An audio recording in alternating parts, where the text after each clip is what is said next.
Hello, everyone, and welcome to another episode of Perspective Philosophy, where we try to better our perceptions of the world through philosophical discussion. Today, I'm with Rich Vince again, this time debating whether veganism, what was it, is morality subjective. But really, I think we're talking about veganism and whether veganism it can be established as a moral obligation. Would you like to say anything about that, Rich? No, I think I would correct you though on the title. Is veganism a moral obligation? That's the Is it? question. We changed it, didn't Yeah, we? we just changed it last We minute. just changed it. So it's at the bottom. It's still saying morality subjective. You're right. Is veganism a moral obligation? Yeah, you're right. Yeah, that's what we're focusing on. Focusing in on. So we're going to look at a more of a top-down view. So we're going to be looking at whether someone should be vegan, and then we might touch on meta-ethics or something like that if we need to. But we're going to try and focus on applied and normative ethics. Right. So would you like to start, Rich? Why would you say that we shouldn't give equal moral consideration to animals? Well, first of all, I would like to say to give some context because in the last discussion we had, we were on a very abstract level. We talked about morality, ontology, language, but we never really got to the issue, the context that is the reason that we're having this discussion to begin with, of veganism. So in this discussion, I'd like to take more of a top-down approach to cover those questions. Although I do acknowledge that it's very important to establish this more fundamental foundation to have this discussion to begin with. But I think we will be able to cover a lot of questions, a lot of very relevant questions, even taking a top-down approach. So that's why I think there's some great reasons to do that. It's more it fits better with the Socratic method for one, and second, it's almost Aristotelian.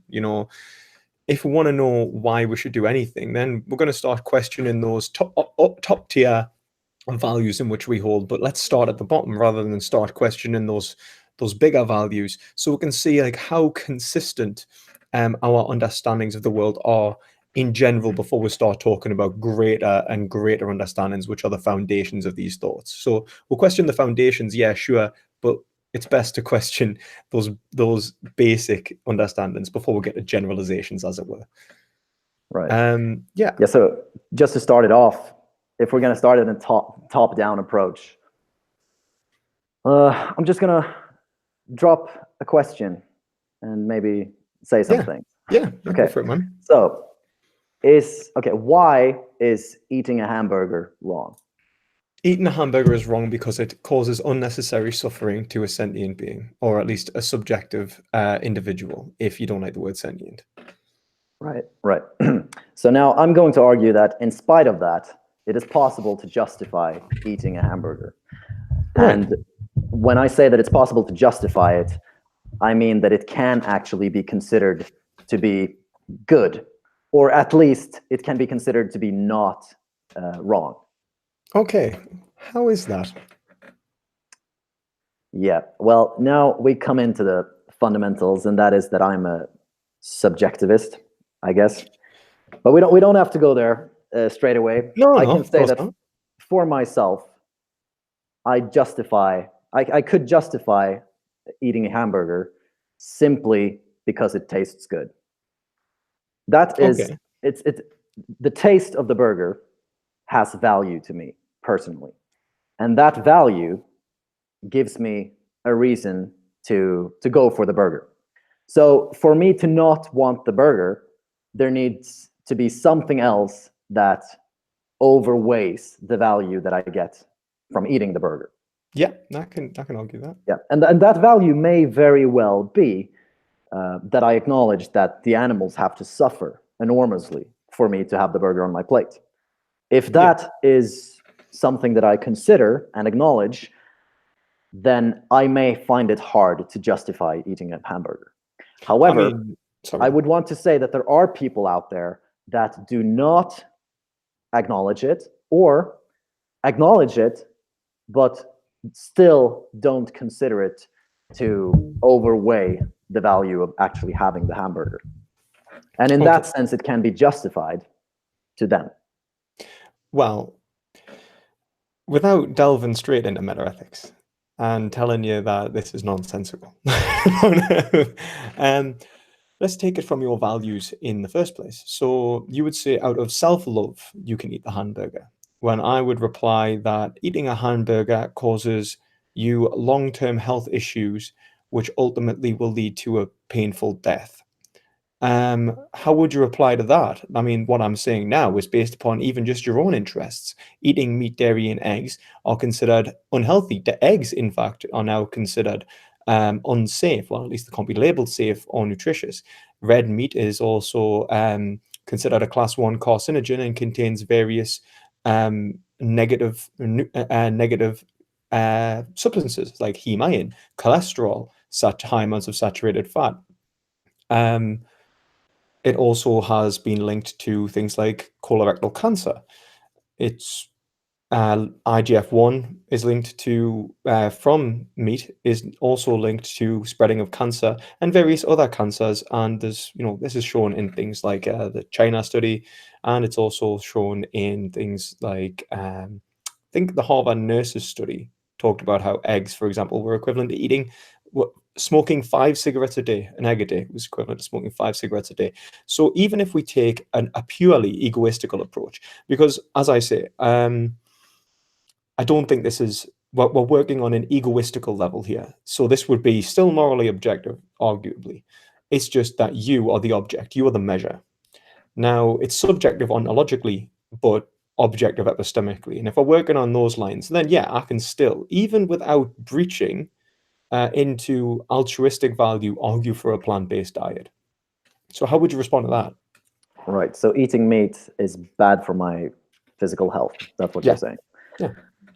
Yeah. And you bring up the example of smoking cigarettes, which is also arguably bad for our physical health. Yeah.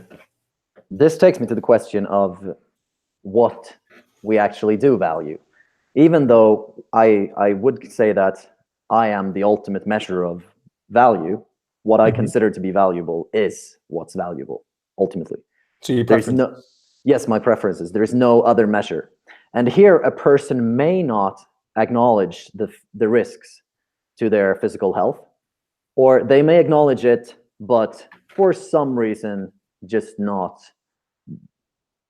consider it to overweigh the benefit that they get from smoking the cigarette, for example. The temporary pleasure may actually override the long-term negative effects. Well, I see what you're saying there. But I mean, like, but then we are making epistemic judgment. So at least we're working on the same level here of egoism. So what you're arguing is that perhaps the temporary pleasure would override the long-term health negatives. Okay, I think that's possible. I think I would agree in the sense that it is very possible that if someone, for example, smoked 5 cigarettes a day and then, in the last 10 years of their life had great medical care, for example, and pain relief, they might think, well, how would my life have been without smoking? Maybe a bit more stressful. I'm glad I smoked. Although I don't really hear that as being the case most of the time. And how we rationalize these things, we can only assume that we, as biological mechanisms and as humans ourselves, can be judged, as Aristotle would say it, the good for me becomes the good for man. And what we tend to hear with smokers is, wow, I wish I never smoked. This pain is unbearable. And I mean, take my grandmother, for example. She died at 84, and I miss very much. She only had, I think it was about a third of a working lung when she died with OCPD, and really struggled to breathe and had to be put on things like life support, which are like BiPAP machines, which force air into your lungs and cause an excruciating amount of pain. Now, these things, I don't think we would even in the moment say, if I give you an option, right, you can not smoke and you won't have to go on this machine, or you can take the cigarette and then 2 minutes later you put on a BiPAP machine. The only reason that you will say that you'll take the cigarette, I'm arguing, is because of the distance between you and the cigarette, the cigarette and the BiPAP machine.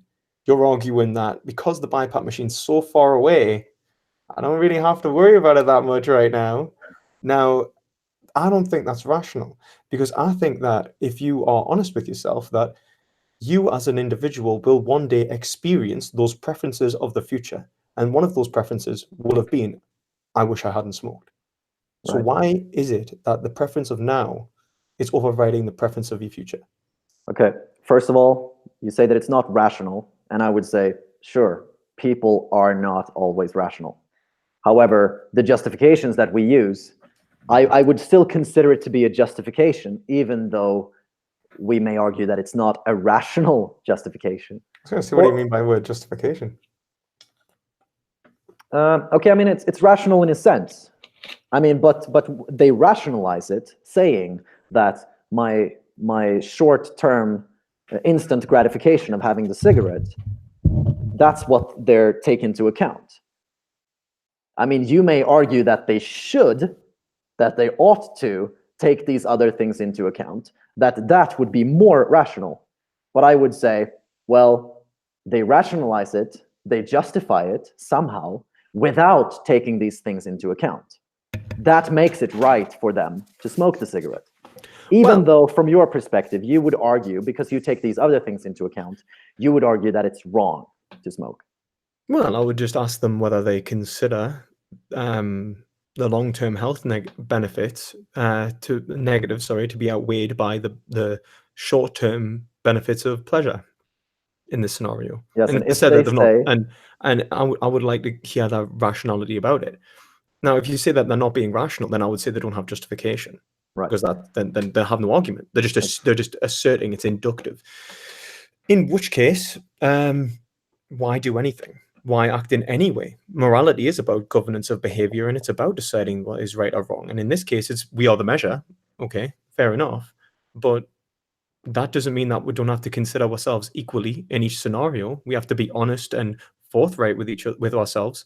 We have to be able to give a genuine justification through reason. Now, I think if we're honest, it will tend to become an irrational choice. We will be in the situation where actually smoking works out to be genuinely more negative than positive, so we shouldn't do it. okay, but would you say and that that's not even including something like, I live in a society in which if smoking is propagated and other people smoke, then I will have to my taxes will go up, right? And now I have to pay more and increase taxes to sustain healthcare.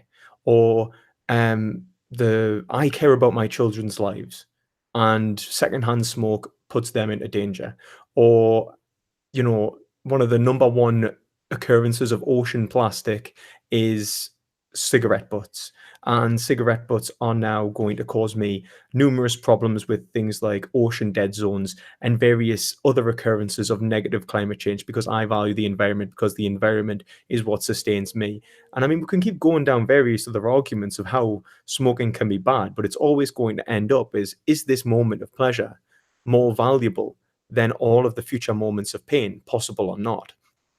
So that's something that, unless we can empirically verify, which we can't, because it is a predictive method, then we can only assume based upon other people's experiences that we will have similar experiences. And if other people are saying, I wish I hadn't smoked, and that is pretty much everyone, right? I'm yet to meet a smoker that's got to the age of like 80, 90, they're coughing up a lung, they're really struggling in pain, going, it was totally worth it, I'd do it all again. I think that you can't justify that. Now, if you're saying that you don't need to justify that, well, then we're questioning epistemics. Well, I would say both, probably. You don't need to do anything, first of all, which is actually one of the arguments for why veganism is not an obligation, because nothing is an obligation, ultimately, to me. Right.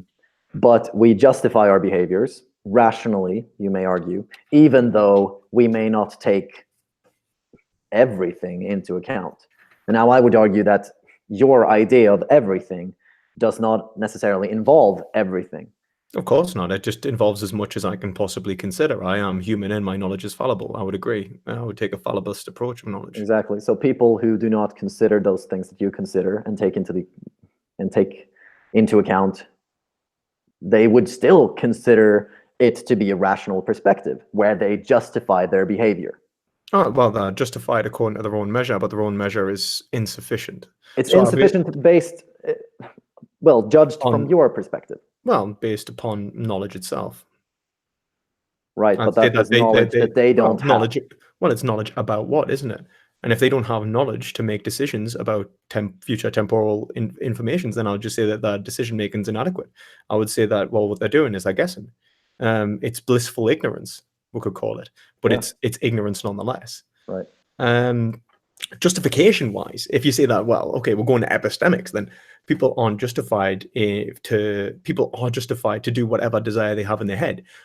Why would we say that they're not justified to murder in a situation? I would happy to say that in this case there would be, if you were to say that it would ultimately outweigh the negative, so they knew they were going to get off with the crime, for example.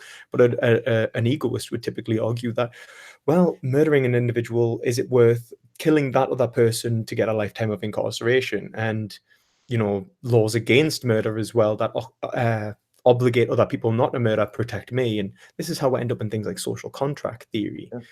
I'm happy to say that those are the case, but this is another case where I think smoking and meat consumption could be argued exactly the same. I think I could argue against people eating meat. I could be like, well, actually, you are increasing the healthcare costs that I am now having to subsidize through tax. You are a burden to me. Stop thieving the product of my labor, as Ayn Rand would put it. I am all for banning meat. How would you respond to that? No, like you say, I would say that you probably should take into consideration the consequences that your actions will have, or that the consequences that you think that your actions will have. Because ultimately, consequentialism it's hard because we cannot predict the future. Oh, yeah, but you can do your best. Yes, so you have an idea of cause and effect, and it is those ideas that govern your behavior. So if you lack the ideas, or if you have an idea that, okay, eating this hamburger will not substantially affect me in a negative way, then you don't have a reason not to eat the burger. Well, this is the thing. What are you judging here? You're judging event A and event B. You're not just judging event A. You might seem like, okay, your knowledge is justified epistemically in this situation. However, it's inadequate to actually be true. And that's what's pulled into question. Like, a justified judgment does not necessarily have to obtain truth. Now, unless you take into account someone like Gettier. So the argument is that for something to be actually justified, for something to be true in the sense where it actually obtains reality, then I would say that you weren't justified, and I'll give you an argument against that. Now, if you're saying that it can only be within the subject themselves in this decision-making process, which I'm not convinced of at all, since we would have to be measuring it against what we are, our human nature, and I don't see why my judgment about you would be any variation of when I can understand your subjective interest would matter. Like, why I couldn't know something that you do, unless you're saying that you have some sort of information I'm not privy to, and then I would ask you to explain it to us. But if I was in the situation where I'm trying to say that this is worse, for example, then what I would say is that there is relevant falsehood. Okay, so I would say that you are justified in the sense that, okay, you have verified almost this theory, right? You've obtained the amount of information available to your awareness, but now just bring something that was beyond your awareness to your attention. So Getty, like, there's a good actually description of this where would you be justified in thinking that there was a sheep in a field if you are looking through a telescope at the field, right? And you see this outline of a sheep, right? Now the argument is, yeah, you would be, wouldn't you? You see a sheep in a field. Like, I mean, that's justification. Okay, but then you find out, right, that now you have to bring someone else and you see, okay, there's a sheep in the field. But in fact, in the first instance, you are looking at a cardboard cutout of a sheep, right? And there wasn't actually a sheep in the field. But when you've brought someone back, there was a sheep in the field. There's just a different sheep, right? Now, your knowledge is justified, but there's relevant falsehood there. If I went back and I was somebody else looking at the field, I could show you why you are wrong. I could take a photo and falsify your argument. Now, that's what I'm saying would be happening here. I can provide relevant falsehood to the justification you're providing. Now, if you say that it's epistemics that are in question and that we cannot falsify or verify anything, then we need to go deeper.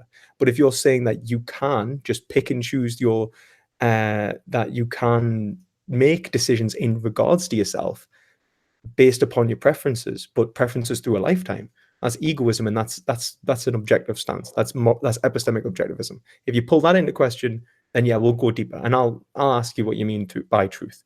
But I don't think you can justify something. Like, I don't think it makes any sense to justify something like this. Would it be justification? Okay.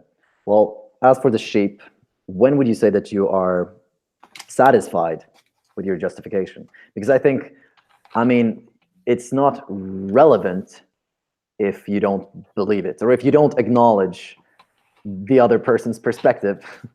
It doesn't make it relevant. If it doesn't change your perception of the sheep, then you are still justified in believing there's a sheep there, even though other people may criticize your perspective and say that, oh, this guy is an idiot. Obviously, because all of us agree that there's not a sheep there. It's just a cardboard cutout of a sheep.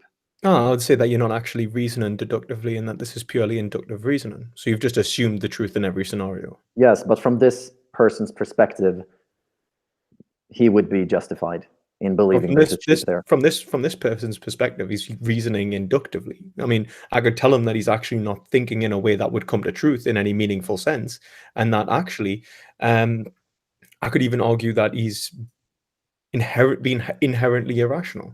I could say that by that his argument assumes that something is the way it is. Now, that's fair enough. That's purely inductive. He's induced this understanding of the world. Now, if you were to say, how could I prove this person wrong?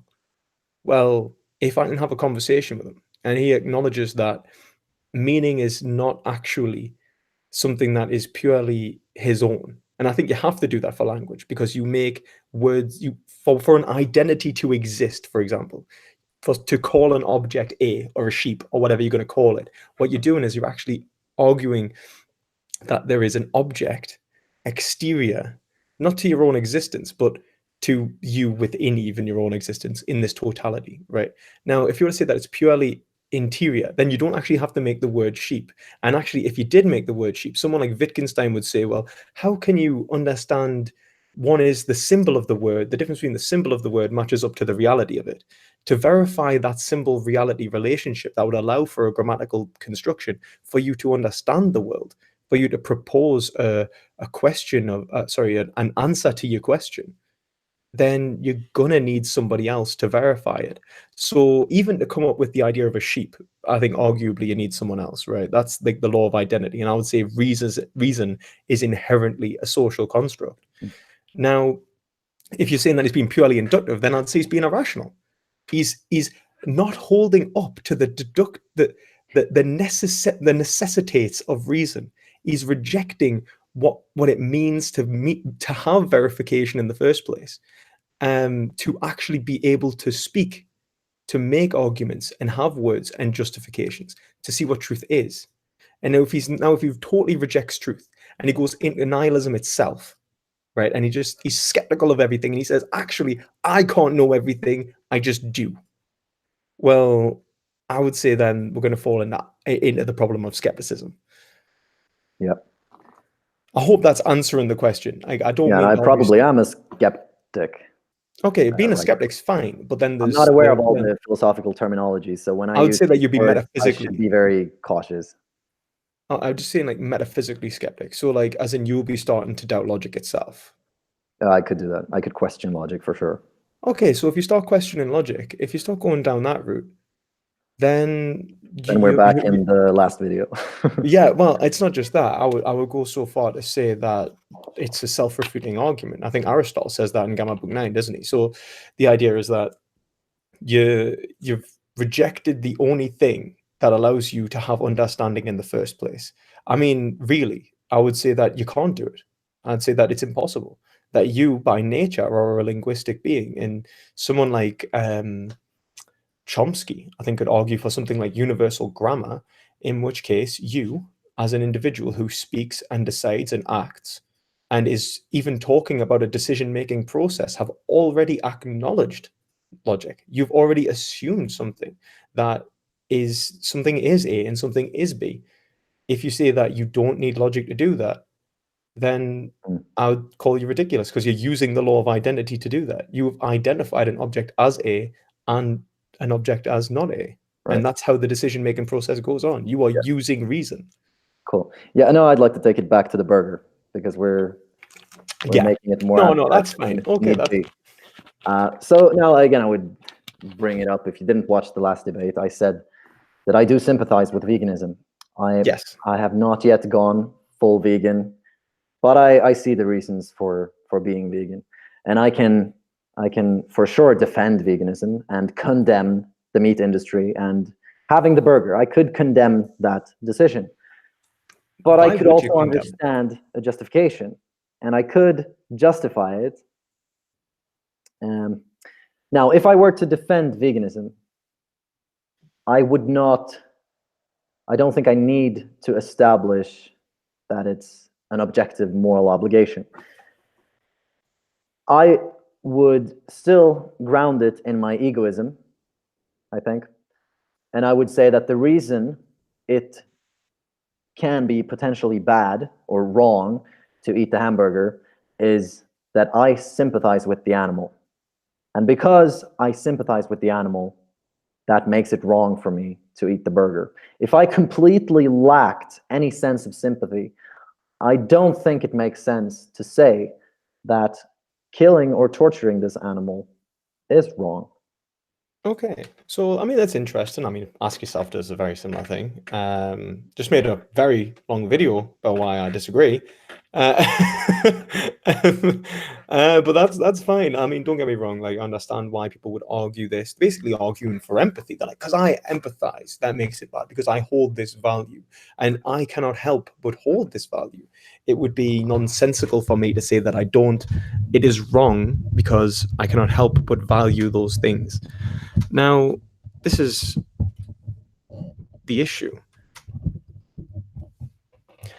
If you're saying that, I don't think that your preferences immediately necessitate anything. I could say that actually you value animals because you've been conditioned to value animals. These are the socio-political norms which were given to you as a child. These are unjustified inherently. You can reject them all you want. You can start trying to rebuild yourself into someone who doesn't care about animals. Now, I would say, please don't do that. I care about animals. And I definitely don't want to propagate suffering and murder, but I'm just giving you a hypothetical here. Mm-hmm. Now, why would you say that I shouldn't reject my immediate sensibilities for what would be necessarily greater subjective expression? So this would be what Nietzsche would argue, that there is a thing called master-slave morality.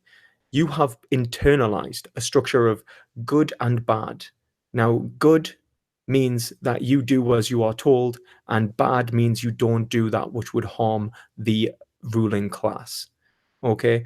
Now, the ruling class in this situation may benefit from you not consuming animals, but you may enjoy consuming animals. Not only that, you may be able, if you reject these normative structures which create the values that you hold so dear, then you would find that you would have a greater expression of power. And that is all that exists in this scenario, the self-expression. That is subjectivity.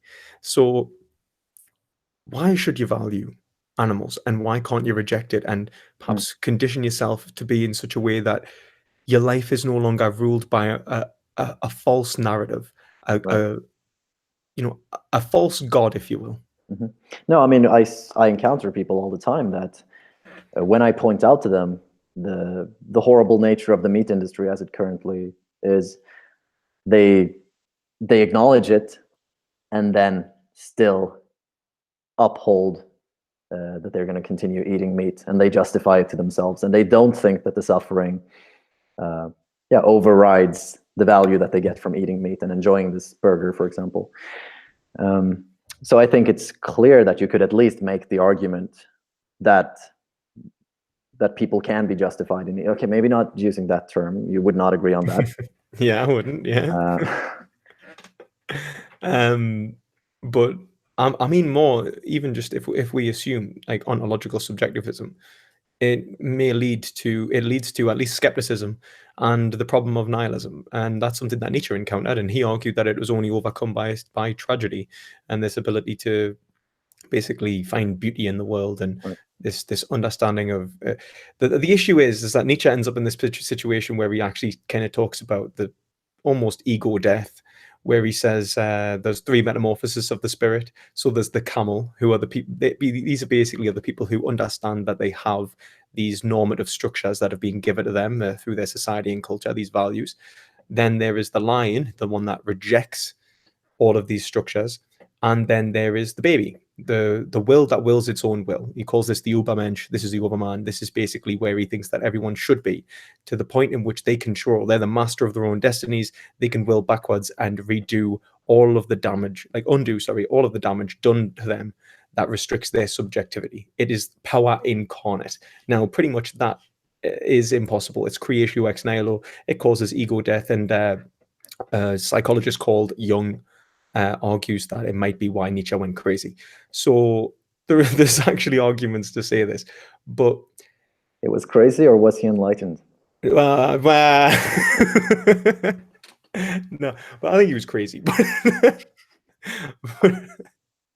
I mean, we have our lives, and we try to live them as best as we can based on our personal values, hopefully. But this is the thing, like, these personal values are never your values, man. So what value you adhere to? Why should you adhere to one value over another, is what I'm asking. Like, if you enjoy eating meat, why should you choose to not eat meat if you value, because you value the life of an animal? Now, at least in one situation. No, okay, I mean, considering the animal makes it wrong, because it changes the way you look at meat. You don't. So you're just choosing one pleasure. Meat eating only with the pleasure. You also take into account the suffering that the animals have to undergo, and because of this, meat it changes your perception of the burger. So I couldn't reject the understanding of an animal being valuable. I couldn't ignore it. I think that is one thing. I could just ignore it, pretend it doesn't happen, and move on. Why should I care? You could do that, and people do it all the time. Yeah, they do it all the time. So why would you say that sympathy or empathy necessarily cause anything? I mean, I could do the same for humans being murdered in various countries, and people do that as well. You can. No, you have to verify it for yourself. You have to verify it for yourself based on your own. But is that verification not the problem? I would say that that's the only verification you can ever have. Well, it's not a verification for one, because what you're saying is that by evaluating animals, then I will find that I have evaluated animals. Well, yeah, because I've went down that route. If I choose not to go down that route and express my subjectivity in a greater way, which I know won't be as restricted, bypassing what I know to be an unjustifiable empathetic response caused by social norms that I didn't give myself, then fuck that. Like, I'm not gonna go down that route. In fact, I think I'm more justified in avoiding that route so that I can express my subjectivity in the greatest possible way. Expression of subjectivity, I think Nietzsche would argue, is the result of that is animalistic pleasure, the greatest amount of pleasure that we can achieve in our lives. And he kind of dials back to this idea of satisfaction. Now, I think that if we were to look at it like that, then you could argue that I could be more satisfied by ignoring animal suffering, or even I could start to take pleasure in other people's pain. I could become a sadist, and I could be like, yes, I am glad this animal suffers while I'm consuming this burger. And there's no reason why any of this is not necessitated by subjectivism. If I'm purely being ontologically subjective, I can do whatever I want. That is the expression of my own subjectivity. Yes, but then you should probably consider the consequences of your actions. In which case, hurting other people in your surroundings would most likely prevent you from fulfilling your desires. Well, only if I'm incapable of achieving enough power. Might is right, And what I could do is just achieve a position of authority, ban meat consumption. If I very wanted to, I could make my own master morality. There are masters and there are slaves. Now, why should the master follow the rules? I don't have to follow my own rules. I can just make them for other people. Yeah, you can. Yeah. If you're the master, you can. Yeah, that's it. So, how does subjectivism avoid this? It doesn't. It exactly. So there is no argument for veganism here. There's no argument for anything here. There is only nihilism and pain. Right. I mean, pleasure in one respect, but more pain, I would argue, in the end, because I would say that to desire is to suffer. And that's how I would probably argue this. So I would say that what Nietzsche doesn't respect is that to desire itself is to cause suffering to oneself, and that the satisfaction of desire might be pleasure, but the balancing between desiring and this satisfaction is the conception of good towards the individual, and that leads us to Ayn Rand. Happiness is not given to us, and that we are starting from the wrong place. We are trying to achieve those preferences without considering what happiness is in the first place. When we consider what happiness is in the first place, we will come to the conclusion that it's objective of any individual moment, and it is temporal across our whole lives. And the needs of rational men do not contradict each other, she argues. She argues this because we will want to create a society that best suits our interests and the interests of other individuals as to maximize our own chances of happiness. And that's where you start to get into objective egoism. Nietzsche has more where you were, which is that truth is subjective, and that's where Kierkegaard comes from. Because Kierkegaard, when he says truth is subjectivity, is basing it upon Nietzsche. So, would you accept epistemic objectivism, which leads to egoism, that I care about myself and I can care about myself more in my whole life? I should care about my whole life and not just one moment. Or is it just totally subjective? I can do what I want, no matter the consequences to me in the future, so long as I feel something now. No, I mean, you should probably consider the temporal dimension as well. I mean, see, you use words like should. Sometimes. I mean, you could if it makes sense to you. If it makes sense to you to include that in your whatever evaluation criteria of your decision making, then that's what you need to verify or justify your behavior. But I mean, you shouldn't do something that contradicts what you know is best. But what you know is best is obviously dependent on what you think is best. Okay, what so you perceive to be best subjectively, and what things you choose to include in your evaluation criteria. Well, and you may not even include the long-term health effects of smoking a pack of cigarettes every day. If you don't consider that, then yeah, it's not part of the equation to begin with. Does it not matter though? Because you will. Well, not for that person. Not for that person. It's not part of their universe. Not for that moment, I would argue. Like, it will affect them. Yeah. And that moment is the only thing that exists, I would argue. So you'd say, I mean, this is coming from what would be absolute subjectivism, where you'd say that in any given moment, it's almost, I think it's like subjective, maybe intuitionism. Like, it's... I have no idea, man. The idea is that it's like you're not really using a principled method of deduction, because if you are using a principled method of deduction that held up for more than a given period of time, then you could just change your principles, right? Your principles are constantly changing. What you're wanting is something that's quicker, something that's less substantive upon the individual. Now, they could choose to create principles, and I think that's fair enough in this situation. But I think I guess it could be principled actually, but I guess the idea is what I'm going for is it's particularist. Rules only apply if it comports with my mental state. Would you agree with that? So the judgments of good, yeah. So rules only apply if they make sense. Yeah.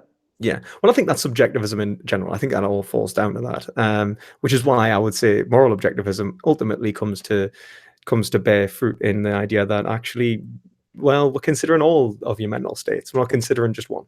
Right. And people have an obligation to accept this moral value, even though it doesn't make sense to them. Well, it would make sense. It makes sense to them in the sense that it is reason and logic itself. Yeah, but maybe they're not. If they're not acting rational, if they're not reasonable and they're not rational, well, then they are gambling with their own happiness, is what I would say. Sure. They will reach suffering just as much as they will reach happiness, because they're just taking a roll at the dice. Yeah, but they're not aware that they're rolling the dice. So well, yeah, but does that mean that the kid that's not aware that he's going to put a knife in a plug socket is justified? I mean, he's not gambling. To him, it's not a gamble. Okay, because he's not even aware of the risk. So it's not really. Yeah, but that's not how reason works. That's not like justification isn't individual in the first place, I'd argue, because for what it means to be justified, if you're saying that justification doesn't exist and that we can't have knowledge, then the kid putting his finger in a plug socket is absolutely a-okay. Like, it very well might be the case that he might fly off to the moon. And what we're pulling into question is literally everything here. Yeah. This is why I would say that the companions of guilt argument starts kicking in, where I start going, okay, so why do you think science exists? Why should you believe it makes sense. It makes sense. What do you mean by intersubjectively? But then if it's intersubjective sense, then we're using reason, and it can't be inductive, and it's deductive anyway, and I can tell you why you're wrong based upon what is the good life for man. Like, what do you mean? We have established intersubjectively. Now, again, I don't want to get stuck in this discussion again, but I would like you to clarify some other things that have been brought up in your previous debates that I've heard you talk about. Oh, God. Yeah. No, for example, I mean, moral value. What is moral value? Can an animal have moral value? Is that something intrinsic in the animal? Well, I would say it's I would say that there are properties, morally considerable properties of animals. Yes, I would say that that would be desiring itself. I would say knowledge of these properties is I think I'll choose my words carefully here.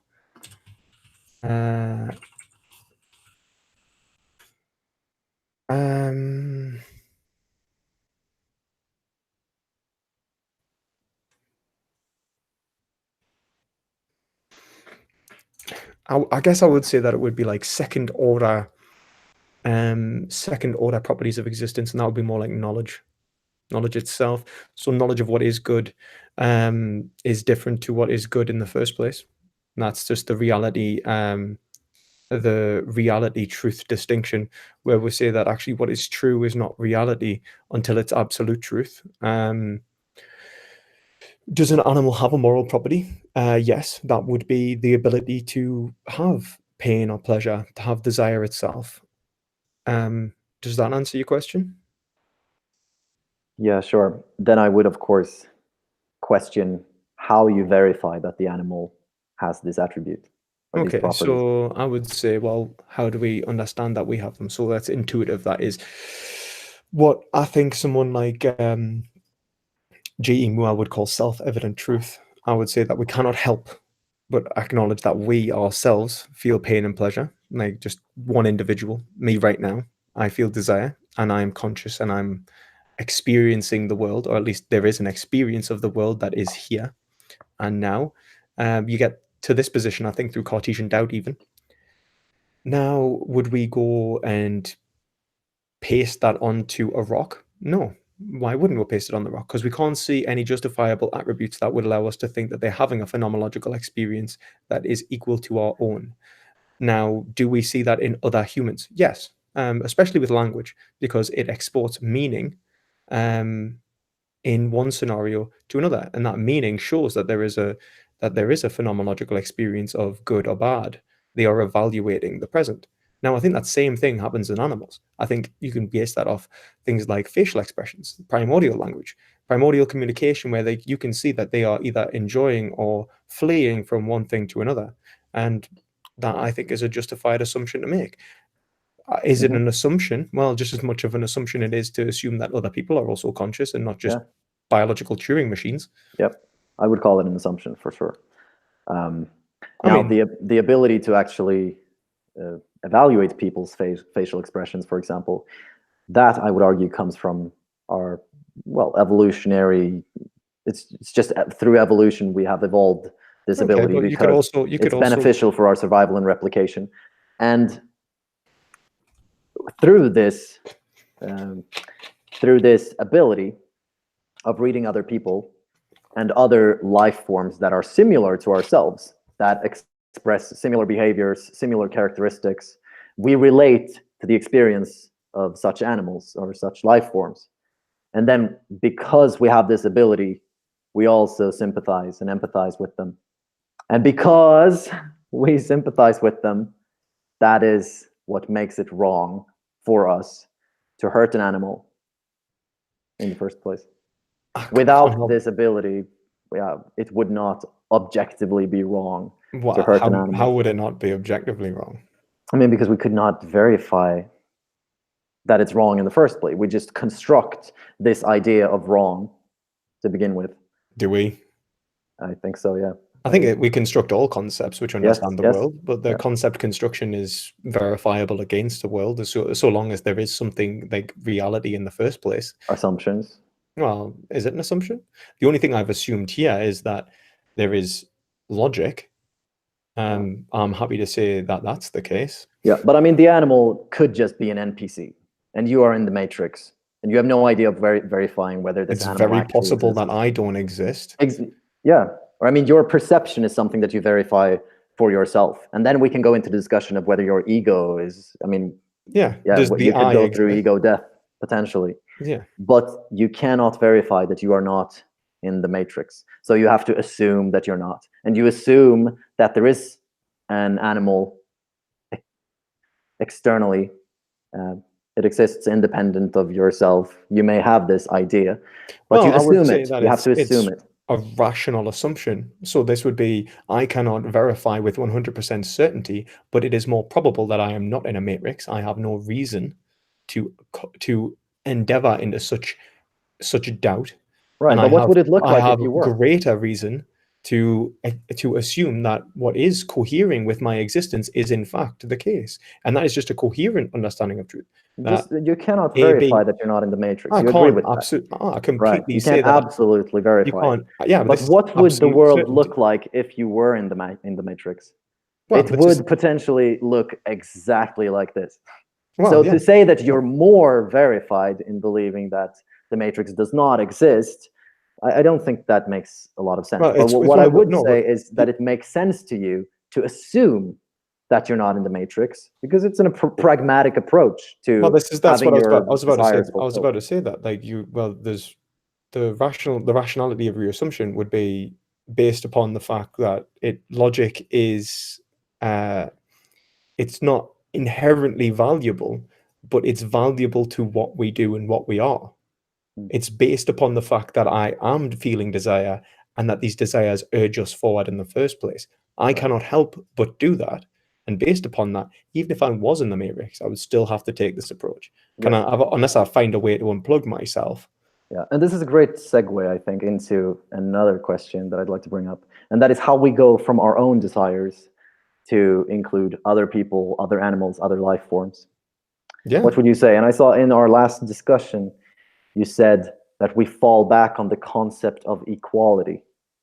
What do you mean by that? So what I would say that language is the first instance of equality where we accept another person as being able to epistemically verify our experiences, and without that, we would not have logic itself. Yeah, I would say that from that point that is where we fall down to on the concept of equality. That is the first instance of equality where one individual can make a judgment upon an object that I am judging, and that those overlaps are what give rise to verification. Now, as soon as we accept that, then we can make judgments on a whole plethora of things, leading to conceptions of good, bad, right, and wrong. Why would I say that these things occur? It's basically the foundation of logical justification and verification in the first place. And since we are egoistical, we act in our own interests. When we try to act in our own interests, we will find that we will require other people for that verification.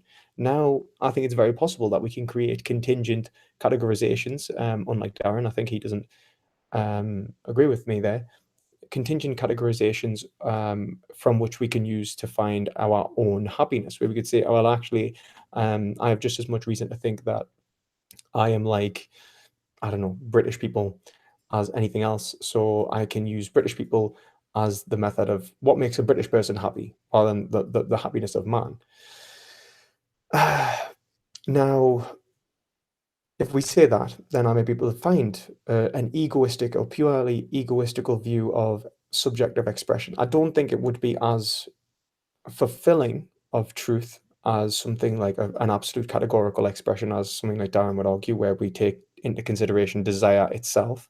And I think Levinas would make that argument that the phenomenological expressions of good or bad are based upon these instances phenomenologically of good or bad, and are evidence to say that they are happening. Now, if I was to take it as contingently that we have concepts of equality, so equality between British people, I think equality is an inherently growing process. It will begin to grow categorically and include more individuals. I'll start understanding myself as a European. I'll start understanding myself as part of a global community of human. And through that, I'll start understanding myself as a sentient being. And that is essentially the moral consideration of other people is tied into what is morally considerable, and what is morally considerable is desire. So I do think that we can make contingent judgments, and I would say, like Darren, that the greater categorization is better, but how we get there is different.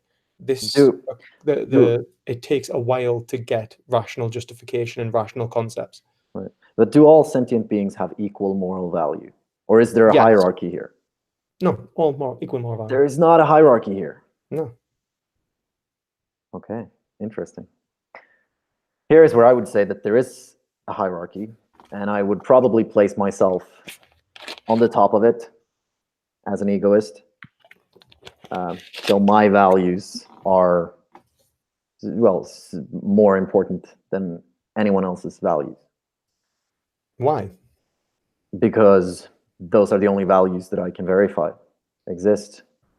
I mean, that's the direct experience that I have of the world. Because, I mean, again, I just have to assume that other animals exist. But you can't verify them anyway, because unless you accept language, then you're not going to, and you accept that other people have the ability to have a phenomenological experience. You're not going to accept other. Right. Okay, but if we make it even, if it make it even simpler, like, okay, the life of a pig, or the life of a monkey, or the life of a family member. Okay. A human family member. Who do I have greater moral duty to? Well, yeah, I mean, moral duty, is that different? Yeah, because then I could say that, okay, what is morally valuable in one case? Like, you can have two people who have the same moral value. Take my mother and somebody else's mother. Who should I help in a given scenario? Well, it might mean that I should help my mother over somebody else's mother. Well, why would that be the case? And it's because the deontological structure in which we create, which is the expression of good, and how we reach the telos of happiness and good in the first place, necessitates that we create institutions which govern our behaviors in such a way. Now, if I can't differentiate between individuals, then my decision-making process is going to fatigue me into the floor. What I want is snappy, well-formed decisions that equate to reality as fast as possible. I want an internalized moral structure that helps me go, I value my mom, I'll help her. Okay. And I help her not just because I value her, but because she holds moral value equal to everyone else's mom, right? No, wait. You just said that your mom's value is equal to everyone else's mom's value, but you would still choose your own mom over the other. Yeah, because the expression of my subjectivity is in question here. Like, how can I best help everyone? And I would say I could best help everyone by following a deontological structure, which allows an expression of subjectivity, rules that govern my behavior and ultimately lead to an institution, a global community, which help each other in the most effective way. Like just because moral value is equal doesn't mean that how we achieve moral value is equal. Well, it's like the trolley problem. It may be very well that I could put two people on each side. Which lever should you pull? Mm-hmm. Well, it all changes when I start telling you about the differences between them. One of them's Hitler, one of them's not. You know, they both hold the equal moral value for being humans, but ultimately how it affects beyond that act itself, beyond that instance, is what is pulled into question with ethical judgment, with moral judgment, the ethical life. How do I achieve the greatest value over the greatest amount of time? Right, because then I don't think I understand what moral value means. If we can have equal moral value, but in spite of that we treat them differently based on something else, then what does it matter what value, what moral value people have? Well, because it's essentially like it's just the governance of behavior. Now, that's what ethics is about. It's not that they don't have different moral values. It's just that they have that how we achieve moral value in between each other, intersubjectively, as you might say, is a variance. It's about the judgment of the narrative of the big picture rather than just a single instance. It may be very well that I am not doing anything different by saving somebody else's mom over my mom, and then I wouldn't say that I was doing something inherently wrong in the act, we'll say, like in that act, unless we say that I wouldn't be treating myself with equal moral consideration and the psychological harm, or create a variance of situation where for some reason that there are other differentiating features that would create, which would change the act itself, but all things made equal, they have equal moral value. So let's just say it's a clone of my mom, you know, Mm-hmm. like they've got the same attributes, but they're just somebody else's mom. Well, and they're going to live the same life and that kind of thing. Well, then the ethical judgment in the situation is inherently equal. And the only reason I should choose my mom, I would say, is considering that there is an understanding of good that goes beyond the individual instance of what we are deciding right now. Right. Now, again, I may not be aware with the philosophical terminology here. Maybe I have a different understanding of value to begin with, because I also know that you talk about extrinsic and intrinsic value. Yeah, so an intrinsic value would be something that would be that would have desire, I would argue. It values itself, it has evaluations, it cannot help but have value, at least towards itself. It experiences what value is. Extrinsic value, I would say, is valued based upon my ability to value. My house has extrinsic value. To damage it would be a moral negative because you'd be damaging me, not because you're damaging the house. I hope that I don't think I share this distinction or this perspective. I think value is what I value is what is valuable. Right. Extrinsic, intrinsic, it doesn't matter. It's just, I would keep it simpler. Maybe if I started reading into it, I would understand why it's important to distinguish between the two, but right now I don't really see it. So value to me is based on my perception of the world and my understanding of cause and effect. And it is based on these values that I make moral decisions. Well, so I don't think that something has intrinsic moral value. I mean, it's only valuable in relation to something else. And for me, it's only valuable in relation to me. Yeah, but then you are actually using kind of the idea of intrinsic and extrinsic value. But you're really just saying the only thing that has intrinsic value is me. Yeah, the only thing that has value. I mean, okay, value only exists in relation to me. Okay, but then it's strange. I do think that you kind of jump position a lot here, Rich. Maybe. Because a lot of the time, right, this is the way I say it. Sometimes you say that you're an epistemic realist and that you judge yourself based upon what is good for you, and that is the good life for Rich, and you are the measure of goodness, and happiness for you is happiness in general. Other times you say that it's actually just this individual moment, and what I want right now. And then sometimes you say that you value things beyond that you need to use reason. So it's like sometimes you're saying that you need to use reason to come to the conclusion of what brings me happiness, it brings you happiness. And then sometimes you say that you don't. And both of that is based off almost your evaluation of reason. Is that what you're saying, that you don't you can choose not to evaluate logic sometimes, and then if you don't value logic so much, you can kind of flip flop between this scenario of valuing logic and not valuing logic? Because it feels like if you're doing that, then we're literally getting into the problem of skepticism, where you start saying that, well, I don't have to always value logic, but then sometimes when you do value logic, it seems to contradict that value in the first place. So it kind of feels like you go from being truth is subjective to truth is objective, and I'm kind of trying to judge whether you're an egoist or whether you're like someone that's like a Nietzschean, and I can't kind of work out where you are right now. Right. Yeah. No, I'm not super familiar with these terms either, so I would not necessarily place me in either one of these categories. Okay, just explain to me how we achieve your moral good. My personal moral good. Well, the only moral good that is, you know? Yeah, to me. But I would acknowledge that assuming that other people exists, and that assuming that other people has an experience of the world, I can conceptualize, I have this idea that other people may have different moral values.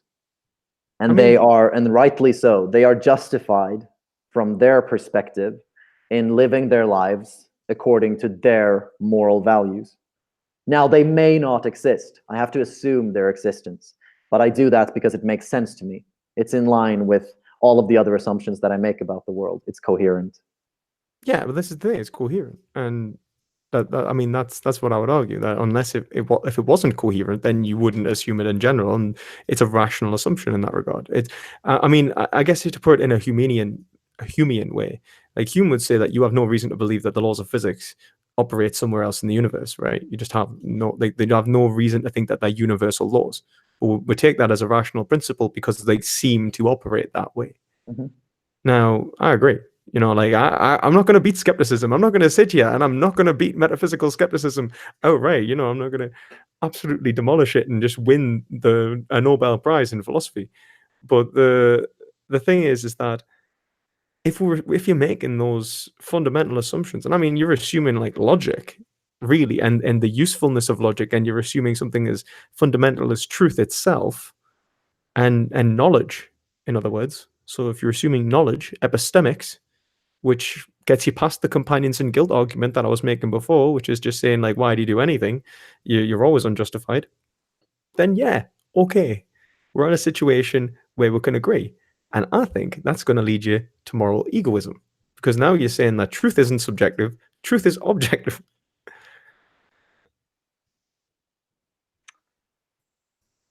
In what sense is truth objective? Because it requires validity verification. And what is truth? Because how do you verify it?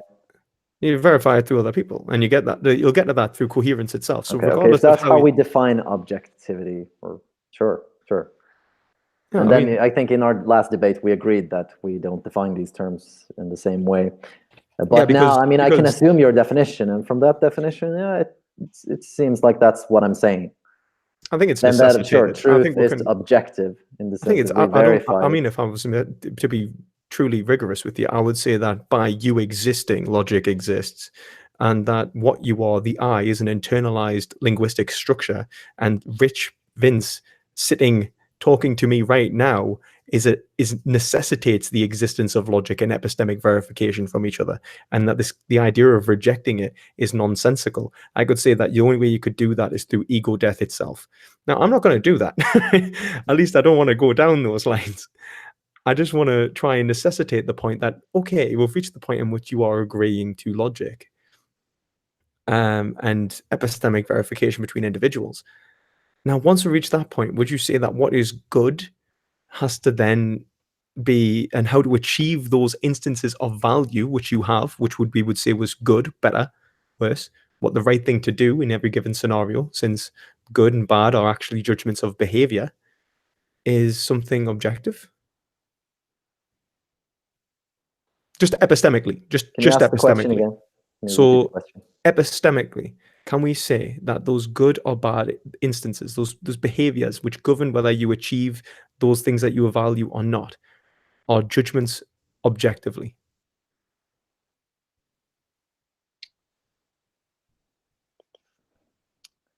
Objectively. Okay, what do you mean by objective here? Can you try epistemics, purely just can you say one thing is better than another in general? Based upon the verification and falsification. I can create such a hierarchy for myself. But yeah, okay, but you can create such a hierarchy. I have no doubt. But I can assume such a hierarchy. Okay, you could assume such a hierarchy. That's inductive, right? But if we're saying that it's purely inductive, then we're going to fall back on the fact that now you're just assuming, basically, I would argue linguistically, that you're making a language game for yourself in which you are basically assuming truth. Now, since truth is, which we agreed, hopefully a minute ago, that it's objective, then this would be a subjective version of truth. And that you've already assumed what happiness is for you before you've actually managed to verify what happiness is for you. Yeah, and I think this is why I hesitate to admit that truth is objective, because I see it this way. So I'm not sure I would say that truth is objective, but it seemed like that is something that I could say based on the definition that you proposed. One second, I'll see if I can find a nice Ayn Rand quote for you, because this might help. Right.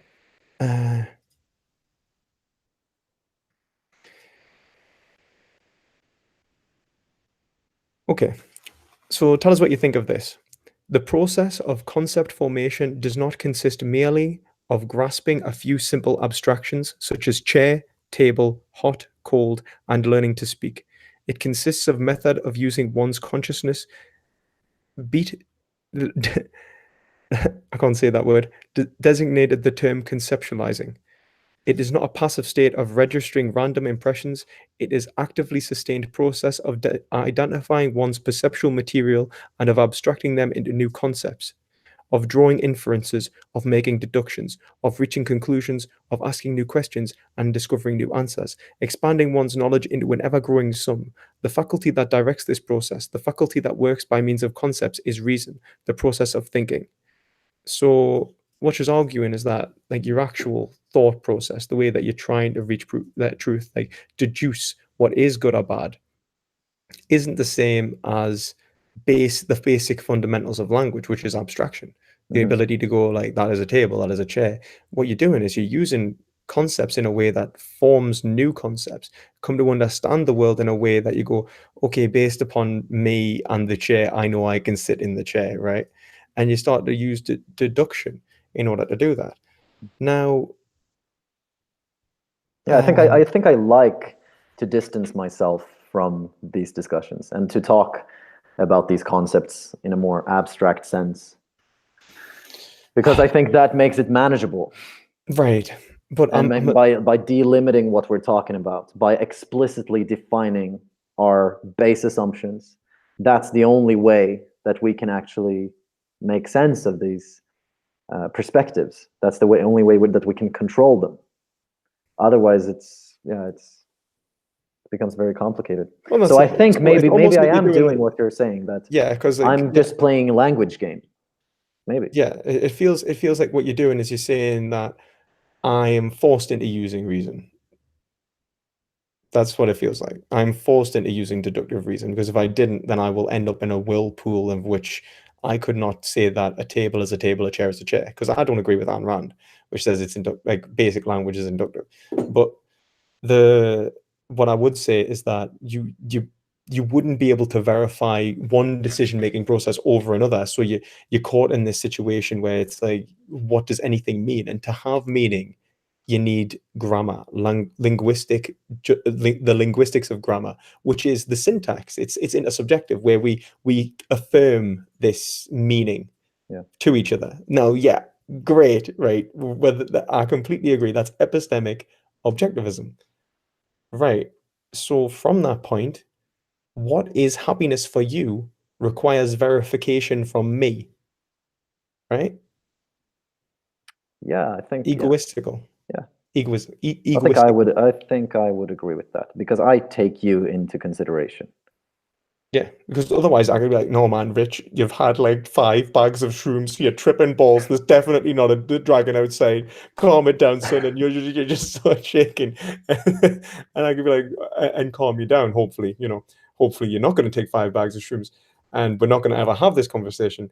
But you could see the conversations that can arise where people actually help each other, because that's the idea. Like, without each other, we're kind of in this scenario of what I think Levinas calls essential. I think he calls essential poverty, where we just don't know. There is no knowledge. We're constantly determined by our subjectivity and a victim of it, because we might just, kids will just put, like, kids pre-linguistically especially, they'll just put a knife in a plug socket, not knowing that there's 240 volts down and through it that's going to kill them. Now, this is why we rely on other people, and that's subjective. That's moral objectivism. It's objective. Yeah. Sure. Okay. Now we're at intersubjective evaluations. What I would say is that, based upon the growing concepts of language and the concepts of good or bad, that these concepts aren't individual, that they never have been. Just as much as the self, the I, isn't an individual concept. These understandings of how to achieve happiness will ultimately as well be based upon the good life for man, but more so, it's what it means to be good. These words are inherently. Okay. Do you think that the Earth is like a global community? Well, no, actually, no. I would go and I would say that individuals are confined to the language. I would say that good or bad, right or wrong, is confined to language. I would say that we can't. So we may have cultures with conflicting moral values, for example. Yeah. Would I say that they can't be held accountable to each other, like epistemically? No, I wouldn't. I would say that epistemic justification, so long as it can be communicated, is logic incarnate. So, like, if I can explain to someone and show them why they are wrong, and if I can bring their perceptions towards that, then we can have a point when I could go, you are not justified. Yeah, I mean, you can convince them of your perspective. That's what you're saying. Well, I can convince them of a linguistic rationality. Now, this is the problem. This is actually a book, an interesting book written on this, is Whose Justice, Which Rationality, by Alistair McIntyre, moral objectivist. He actually holds, like, I hold pretty much the same position as McIntyre. The issue is, how do we tell one individual that they're wrong compared to another? Okay, like, beyond just like when we talk about the foundations of language, we actually assume different ways of working things out. So we'd say, like, one thing is good, one thing is bad. Now, I would say with veganism more so, it's not necessarily a consideration of how we think, but what we are thinking about. I think it's very rare that we actually end up, if we consider animals as desiring agents who have this moral property that we are considering in other individuals, then so long as we have the concept of equality, we will grow into it. Now, I think every single language community is founded upon this concept of equality, and how we actually express this concept. Is it necessary, though? Yeah. 100%. Is it necessarily dependent on the concept of equality? Definitely, yeah. That's why Levinas would say that it's an essential poverty. The equality of our understanding is the only thing that allows us to appreciate that you actually might be able to verify whatever I'm talking about in the first place. Because otherwise, then we're in this situation where I just think that you are full of shit, and I don't believe a thing you say ever. And that's not actually going to give any a rise to rational justifications. Now, there's times when we can say that we should believe some people over others, and that would be in relation to what the Greeks would call, like, techne, which is specifications. But I think this just pulls into awareness of the subject matter and how aware you are of the variations of the subject matter. Yeah, okay. But I think when it comes to reason itself, yeah, we definitely fundamentally have to agree on the concept of equality. And I think from that point, equality becomes more fleshed out. And I think that becomes to the point that the same epistemic justifications we have in believing one person, we have in believing somebody else, and the words that we use and the games that we play are actually constructions between individuals. And the game is fortified by more players. The more people who play the game, the better the game is being played. The more stringent the rules are. In other words, it's a movement towards absolute knowledge, in the words of Hegel. And that's what I would say is happening in every single game, that each time a language game is going on, they are progressing conceptually. They are making logical inferences that eventually allow to a greater conceptualization. And these greater conceptualizations, in a moral sense, not it being a separate field from science and such, will eventually lead to a greater concept of equality. And that concept of equality will always include animals. Yeah, that's very interesting. I think, yeah. Wish my mic would stop falling off the bloody. I don't know if you saw us struggling. I mean, I do get stuck on this point of how we can tell somebody else that they are ultimately wrong, because you agree that there is room for discrepancies between cultural norms and moral values. The issue for me, remember, is not necessarily that they are right or wrong. The issue is telling them whether they're right or wrong. Right. It's not conceptualizing whether they're right or wrong, because I think we can conceptualize whether something's right or wrong if you can see all of their evidence, know that you've considered their evidence and are still coming to variation of conclusions, then it's not a problem I would say it's a problem in the fact that you can't convey a new concept to an individual, because a concept, to convey that, you will be just providing them a new word. You can't just give someone a word, an understanding, because they need those conceptual links in the first place to gain that understanding of the word, the rules of the game. So this is why I would say that we cannot progress morally other cultures. I can't go to Saudi Arabia and say, you know what, the way you treat women, I think, is totally unjustified, because the way that language works and the way that the world works morality wise is based upon the expression of subjectivity. You are causing a hindrance in subjectivity. Epistemically, you are less justified. Now, I can make arguments to them, but they will see that as nonsensical, because the concepts that I'm expressing are just simply not in this language community. You can't force moral progress, not because there isn't morality to progress into. If an alien race came to Earth with a greater conceptualization of the universe and we're like, you know what, you're only taking these dimensions into account, but there's these other dimensions which you do not experience, where we'll be like, well, I can't understand what you're talking about. What do you mean? And it's a problem with justification and truth than it is with reality itself. Right. But as we progress and understand reality more and more, then yeah, I would say that there's no problem in saying that one thing is better than another. It's just that it's always contingent to a rationality, because if you start telling other rationalities they're wrong, which I think we can to some degree, it's a problem of expression. Yeah, no, exactly. Because I'm thinking, if we go back to the hamburger example, I'm obviously very aware of my food choices. I do consider the animals when I buy foods, and yeah, I again have not adopted a full vegan diet, and I'm not 100% convinced that that is objectively or that is ultimately the right thing to do for me. We'll get you there eventually, Rich. Maybe. What is it right now that's actually putting you off? Putting me off. It's very impractical. It's impractical. I don't know. It's I don't know if it's relevant to this discussion, first of all. I'm not sure it is. Oh, yeah, it is. Definitely. Okay, wait. Okay, but first, we can go into my personal diets if that's relevant. Yeah. But first, I'd just like to say that, I mean, I can relate to being a person who eats a hamburger and does not acknowledge the suffering of the animals. It's just completely normalized to me, to my family, to my culture.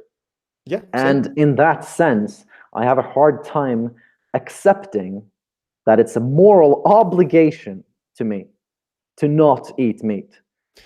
It was completely normalized that in Nazi Germany to be a Nazi. Is it not a moral obligation not to be a Nazi? No, I would say that, sure, they were right in doing what they did. From their perspective. The limits of rational justification are what dictate what is good or bad in the first place, happiness for us. And if we understand that we internalize values and concepts in relation to what the measure of what is justification, which is the value of reason, and then I think we ultimately will have to come to the consideration that we will, And it wasn't justified because I think the concepts in Germany were progressed enough to the point in which they could understand, if they sat down and thought about it, that it wasn't justified. I think there were people in Germany that sat down and thought about it and realized it wasn't justified. And yeah, I would say that the people who were Nazis did the wrong thing. Do I condemn them ultimately? Like, would I say that they were the worst people to ever exist? No, it's a dominant ideological stance. We're talking about a great moral endeavor here. Now, do I think that being vegan now is a great moral endeavor, as bad as Nazi Germany? Probably not. I think it's a lot easier to be vegan than it is not to be a Nazi, especially since there's no, issues with being murdered. Now, if we say that, is it still difficult and more difficult than not being vegan? Then yeah, it is. And this is why it comes into the question of willpower. Now, if you're an individual who has greater willpower and you hold yourself ruthlessly to these necessitates of reason, which ultimately define how you will achieve your own happiness and force you into this place, then yeah, then I would say that you're doing the right and just thing. Now, without acknowledging those, then you are, likely to fall into the principle of explosion, where you can just justify any behavior in this regard, because you are, in fact, committing an ad populum. You're just doing what everyone else is doing, and you think that is justified. When you realize, when the reason that has constructed the values that you are following in the first place is telling you that these values are flawed. And that's where Hegelian value theory would come in, where it would say that actually the institutions in which we follow, for example, welfarism, are actually self-contradictory. Because if we follow those values to the culmination of what welfarism is, we will find that welfarism needs to be abolished, because animal agriculture needs to be abolished, because it is unnecessary, because the perpetuation of unnecessary suffering is unjustified. And I think that this is how things like human rights have led into animal rights to begin with, and that animal rights will eventually lead into veganism and culminate in that respect. But, these are the necessitates of reason. Okay. I don't see any problem there, because you've got to remember, I come from a position where I myself ate meat. My family, some members of my family eat meat. And I don't think that they are horrible, evil human beings. I don't see my family as cruel and unjust and unkind.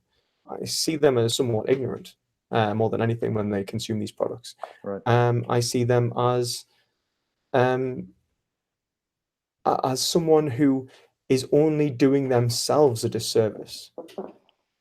And I think that's like where I would take it in this scenario, because based upon the value of themselves in the first place, this egoistical value, they will not achieve what the Greeks would call eudaimonia, which is happiness and virtue at the same time, because that's what the Greeks saw it as. The good life is the good life.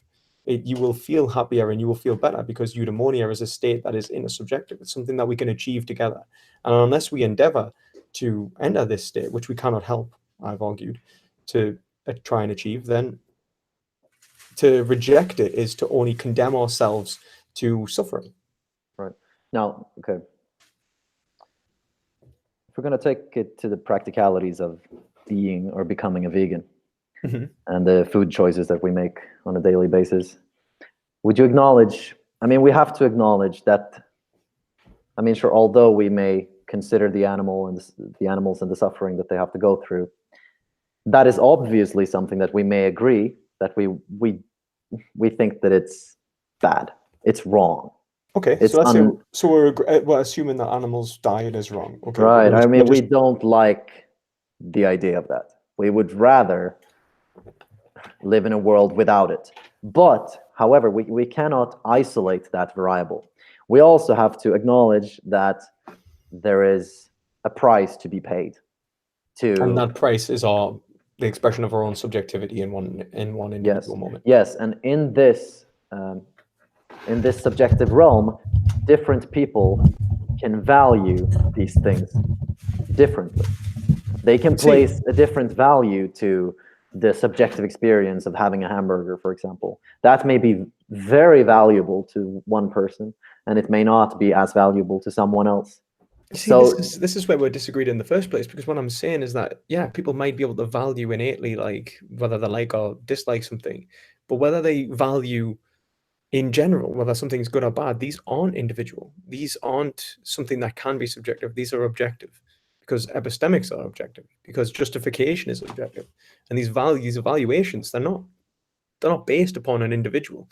And it's not something I would even say an individual has for themselves anyway. I'd say that what you are is a construction of your socio-political environment.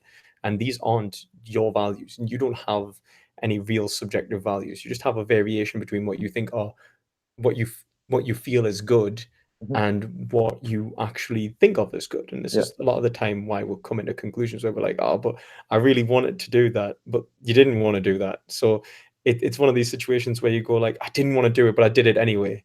And it seems almost contradictory. And I think it is sometimes, and humans can be contradictory creatures. But that's what I would pull down. I would pull back and go, well, those same justifications that you say that you would choose one pleasure over another, or to negate one pleasure to avoid a bad experience, not smoking for to avoid the pains of healthcare and the cost of healthcare and all of these various situations. These are the same things we do with veganism, with animal agriculture.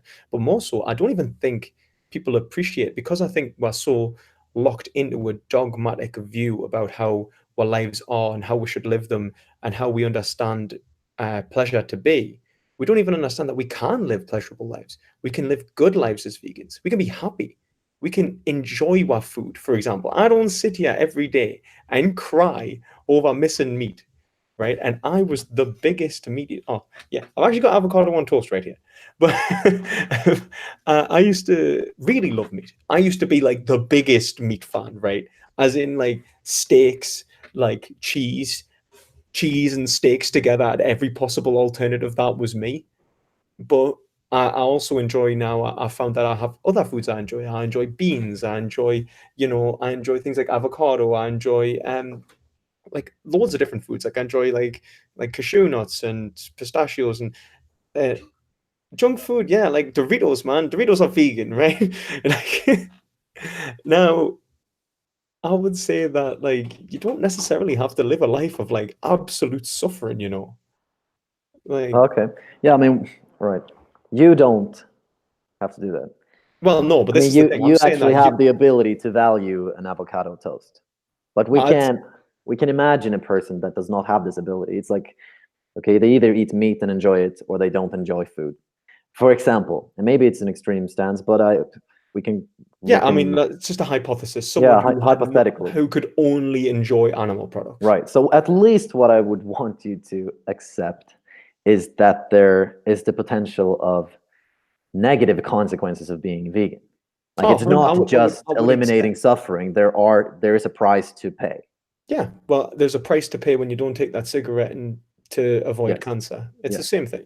Yes. I would say that's true, but I would say that the only reason I'm pointing out is these other foods is because it's not like the whole cigarette, don't smoke, you don't get cancer. It's imagining a scenario where you could have half the pleasure of smoking or even the full pleasure of smoking, yet not getting cancer. Because I think that's also possible for the majority of the population. Now, yeah, we might evaluate this one instance where there is an individual that can only enjoy meat. And there is, yeah, like fair enough. He's paying a price, but he's paying a price for his own happiness. And I would say that, yeah, Ayn Rand would tell him, just be ruthless with yourself. Stop being such a wimp, this is for the greater good of you. And yeah, I would too. I would say that it's for his own benefit. But okay, so now, because we're talking in hypotheticals, let's just hypothetically say that meat, like a pure meat-based diet, would be the healthiest diet. okay. Right? Hypothetically. So carnivorism, or whatever they call it, would be the ideal. It's an optimal diet for our physical, mental health. Okay. I mean, we're doing this hypothetically because we're doing it actually all of the evidence is the opposite for this. No, I completely hypothetically. Yeah. Okay. And we'll not talk about the environmental impacts and all of this as well. Yeah, let's ignore that. It's purely in that moment. Okay, so it genuinely benefits the individual to eat meat, health and well-being wise. Right. They'll so the price, avoid healthcare costs. They'll have greater physical vitality and live longer. Okay. So the price that they would have to pay to become vegan is to give that up. And now, okay, so now it's the question, okay, so how big of a price is that? Like what, if a complete meat-based diet is the optimum, then what is veganism? Well, I would say that. And here we would have to determine that, first of all. Like, what is the price of becoming vegan? And that is not completely clear. And I think it is a matter of perspective what the price is. And it does depend on the individual and their preferences. If it was really like severe, let's say humans could not survive without eating meat, I think I would invoke the, or implies can. Could we not eat meat? Unless you're going to go full on absolute absolute freedom, like libertarian, and you'd go like, you know what? Even if you could do something that would destroy you and kill who you are, well, if you're if you're logically necessitated to do it, then you have to do it.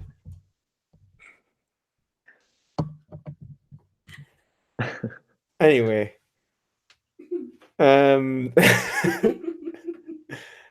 thanks, Laura. Anyway, then I would say or implies can, unless you're an absolute libertarian, and I don't think that there's any real justification for that.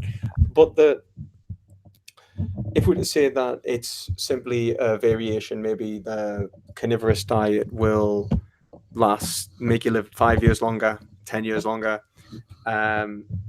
I would say that based upon the idea of it being good in the first place, which is the necessitates of reason, which has allowed the deductive conclusions, you shouldn't do it, because the concept of equality, which is fundamentally based upon, would be rejected in the consumption of animal products in the first place. You can acknowledge that it would be healthier, but you couldn't acknowledge that it would be good. If you understand what I'm saying. It could be good for an individual, but it couldn't be good.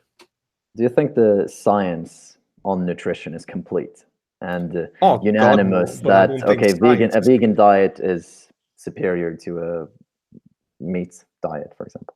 I think I think the science behind veganism being at this moment in time, I mean, don't get me wrong, science is forever a growing subject, and I think the whole point is that a lot of the things, like Newtonian physics, I doubt many people doubted Newtonian physics for a long time until like Einstein's theory of relativity came along. But so long as we see science as answering the most questions it possibly can that we can foresee at this moment in time, a vegan diet seems to be the healthiest diet. It has the greatest reduction in things like chronic disease. It also has like various health benefits in reducing what is our leading causes of death, which would be heart disease, dementia in the UK, which are vascular disorders. So I would say that it is a very healthy diet. The longest living population in the world are the Adventists, and the vegans were just behind the pescatarians for all-cause mortality, but with the lowest instances of chronic disease, which could mean that there was a greater increase of infectious disease, and there's modulating features on that. So whether it was actually dietary related in the first place, we can't be sure. But mechanistically, I think we can show that veganism is not only a healthy diet, but is probably one of the most optimal diets for disease prevention. Yeah, that would be great. That would be amazing. Yeah, I mean, if we could establish that. I think we've pretty much established that a lot. Right. I think there's a lot of evidence for that. I think unless you're willing to say that, like, for example, cholesterol is in fact not correlated to heart disease, which some people try to do. Right. But a lot of the studies that but let's say the people that do that genuinely believe that they are justified and they have the science to back it up, don't they have a justification, at least? Okay, maybe not to kill animals and everything, but to eat. Well, I would say that since I can adopt their language game, I can't just adopt someone else's language, but I can adopt their language game. I can follow the concepts through to fruition, and if I can show them as being unable to answer a variance of questions that my conceptualization can answer, then I can help them create new concepts and understand the world in a different way. I think that this is just helping someone learn. Would they be justified? Yes, but that doesn't necessarily mean that I shouldn't help them understand that in fact they aren't reaching epistemic justification, like a fulfilling total epistemic justification, and that in fact maybe their philosophical traditions are leaving them wanting. It's a difficult thing to do, though.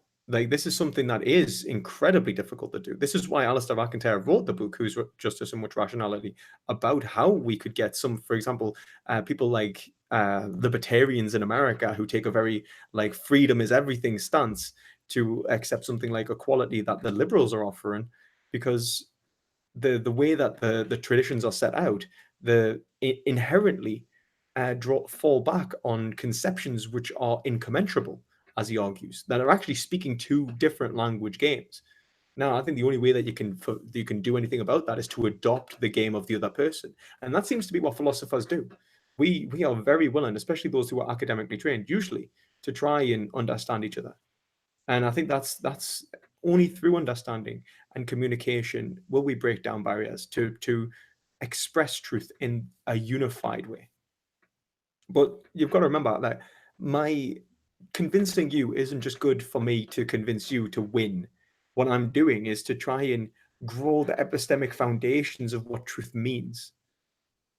Yeah. If you understand. Yeah, and I think, I mean, that's, debates usually tend to be one side versus another, and I really don't like that. To me, I go into this as more of a discussion, investigating your perspective, trying to explain my side, my perspective as best as I can based on the definitions that I establish for myself, but then trying to be as open-minded and humble as possible to the possibility of being wrong or my argument being flawed. Well, yeah, I think you're a good debater, and I think you're actually really considerate in debates. I'm not going to sit here and say that I'm good myself, but I like to think I try my best. I think philosophers should. There's actually a guy called David Cohen who says why I like to lose arguments, and the idea is that when you lose an argument, sometimes you actually grow more than if you won it, because you've gained new concepts or better conceptualization of the world. You've gained a better understanding, and you've come away with something when the other person, okay, yeah, they've gained like flowboating and an ego boost, but when it comes to like actually how they live their lives, they're actually in the same places when they started. So sometimes it's better really to lose. Yeah, I mean, to say that someone loses a debate doesn't even make sense to me, if I put it that way. I mean, it doesn't even exist in my vocabulary. You cannot lose a debate. I think you're right in that respect. I mean, it's almost like the language in which we equivocate. We're equivocating truth with victory almost, and I think that is a problem. I think when really the person who wins the debate would be the person who gains the most truth, which in each scenario of a discussion seems to be both people if they've been sincere. To win a debate should be to come out with the best conception of the world that we both have. And I think that's kind of why what philosophy is about over sophism.